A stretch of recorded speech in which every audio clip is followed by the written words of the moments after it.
Aujourd'hui, nouvelle vidéo sur les friperies. Parce que il n'y a pas longtemps, j'ai vu un documentaire que je vous invite à voir d'ailleurs, il est sur YouTube. Je le mets en description là, qui parlait du business des fripes. Parce que on sait que la plupart des vêtements de nos fripes viennent de fournisseurs qui leur donnent, mais les vêtements des fournisseurs, ils viennent d'où? C'est très simple. En fait, tu vas mettre tes vêtements dans les bennes à vêtements que tu trouves au bout de ta rue en pensant faire un don aux pauvres. Et oui, il y a une infime partie qui va revenir aux pauvres, mais le reste va être amené dans des centres de tri en Afrique. Dans ces centres de tri, on trouve des vêtements de partout. De l'Italie, de l'Allemagne, du Canada, d'un peu tous les continents. Et ces vêtements vont être triés par des femmes. Parce que bien entendu c'est des femmes qui sont embauchées, on peut se demander à quel salaire et dans quelles conditions. Et après il y a deux solutions, soit ils vont être revendus en Afrique pour que les Africains s'habillent, soit ils vont être amenés en Europe dans des grands entrepôts où les gens qui tiennent des fripes vont venir les chercher pour les revendre. C'est l'exemple typique de Guérissol ou de Fripstar à Paris. C'est chouette ces petits allers-retours, n'est-ce pas? Alors il y a quand même des collecteurs comme Emmaüs qui trient eux-mêmes et revendent en France et le reste part dans les usines de tri en Afrique. Parce que faut savoir que Emmaüs reçoit 120 000 tonnes de vêtements par an. Il y a 150 000 SDF en France. Ça voudrait dire qu'un SDF devrait mettre 1 tonne de vêtements par an pour que ce soit la destination finale. Donc les vêtements qu'ils ont en trop, ils vont les revendre pour faire un chiffre d'affaires et il n'y a pas de mal à ça parce que l'argent qu'ils gagnent grâce à ça, il profite à aucun actionnaire, il profite aux gens qu'ils accueillent, aux gens qu'ils nourrissent, aux gens à qui ils trouvent un logement.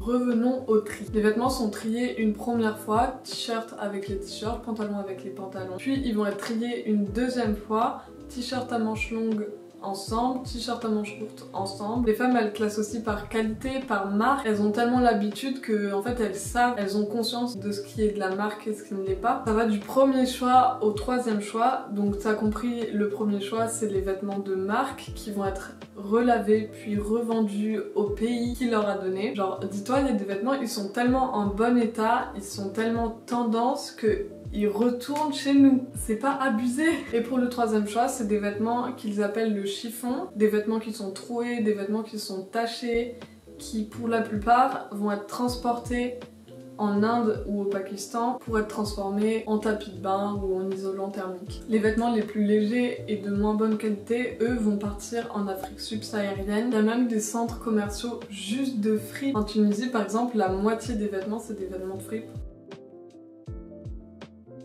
Après, je dis pas que toutes les fripes fonctionnent comme ça. Chacune ont leur manière de fonctionner et de trouver leurs pièces. Oui, certaines enseignes achètent des gros stocks comme Guérissol ou les enseignes du groupe Eureka. Eureka, c'est le plus gros grossiste fournisseur de textiles recyclés du monde entier et qui possède tous les Kilo Shop, les magasins comme ça. C'est-à-dire que la jupe que tu vas acheter à Kilo Shop à Paris, elle peut très bien provenir d'Australie à la base. D'autres proposent des vêtements choisis à la pièce, donc ça c'est un peu la même chose dans le sens où la personne, pour sélectionner les habits, va ouvrir les gros sacs des fournisseurs et vont fouiller dans les stocks. Les fournisseurs, c'est ceux qui achètent les vêtements aux usines de tri, pour ceux qui suivent, mais il y a aussi des fripes qui passent par des particuliers grâce à des systèmes de dépôt-vente, donc des gens comme toi et moi. Les clients ils prennent rendez-vous et on leur achète certains de leurs vêtements et d'autres préfèrent parcourir eux-mêmes des kilomètres pour dénicher la perle rare. Donc en allant dans des brocantes, des déballages,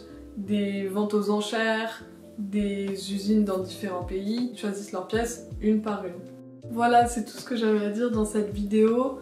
Je cherche pas à dire bah, tu te prends pour une écolo parce que t'achètes en fripe alors qu'en fait ton t-shirt il a fait 3 fois le tour du globe. Non, je cherche pas à dire ça parce que au final, acheter en fripe c'est toujours mieux que d'acheter en fast fashion. On va pas brûler des vêtements déjà portés sous prétexte qu'ils ont fait plusieurs tours de bateau qui alourdissent leur empreinte carbone. Non, vraiment le but de cette vidéo c'est de connaître l'origine des vêtements qu'on achète en fripe, d'avoir conscience que c'est pas parce que c'est de la seconde main que ça a un impact neutre et qu'il faut que tu te renseignes auprès de tes frites préférées si t'es pas d'accord avec l'impact que ça a. Aujourd'hui, la collecte de vêtements serait de 8 millions de tonnes par an en Occident, soit l'équivalent en poids de 50 milliards de t-shirts. Je sais pas si vous vous rendez compte à quel point c'est choquant, genre c'est énorme. Je pense qu'il faut vraiment qu'on revoie notre façon de consommer pour le bien de la planète, pour le bien de tous. Je pense que le plus important, c'est pas de connaître l'origine des pièces qu'on achète, mais surtout de revoir notre mode de consommation tout simplement. Et j'ai conscience que dans une société capitaliste comme la nôtre, c'est pas évident, mais je pense que si on le veut vraiment, on peut y arriver. Voilà, j'espère vous avoir appris des choses. N'hésitez pas à me dire ce que vous en avez pensé, à me dire si vous avez des choses à ajouter. Voilà,